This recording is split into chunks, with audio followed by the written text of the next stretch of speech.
Այսօր Տերն ուզում է այս բանը մեր կյանքից հեռանա, որ մեծ բաներ խոսան, կյանքս դրել եմ, ես եմ արել, բայց մի փոքր բանի մեջ հավատարիմ չես։ Ու ինչ, եթե դաժե գին ես վճարում, քո գին վճարելու նպատակը պետք է փառավորվելը չլինի, այլ որ Տիրոջ թագավորությունը գնա առաջ, Տերը փառավորվի։ Եթե օրինակ մի լուրջ բան լինի, եկեղեցու շենքի կամ ինչ-որ բանի համար, տանես տունը ծախես կամ ինչ-որ մի մեծ բան ծախես ու բերես, դնես, ասես, էս իմ կողմից հիշի բառնաբաց չես դառնա, այդ մի հատ քայլով։ Որովհետև մի հատ քայլով մի անգամուց չեն ասնում այդ քայլը բարձր վիճակի։ Ինքան մարդ կար այդ գումարը չուներ, Անանիայի Սափիրայի պես այդ ագարակ չունեին, էս չունեին, որ ծախեին,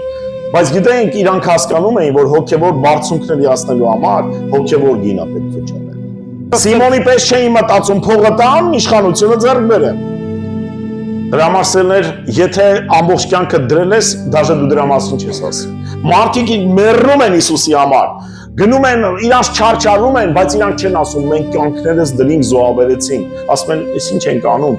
մենք անում ենք այն ինչ պարտավոր։ Եթե եկեղեցում դաժե մի բան անես ու չնկատվես, երբեք չփնտրես դա, որ քեզ նկատեն, քեզ գովեն, որտեվ քո ծառայելու նպատակը, գին վճարելու նպատակը, որ Տերը փառավորվի։ Դրա համար քո ծառայությունը պետք է բեր չի լինելու, որտեղ փնտրում ես, որ քեզ գովեն։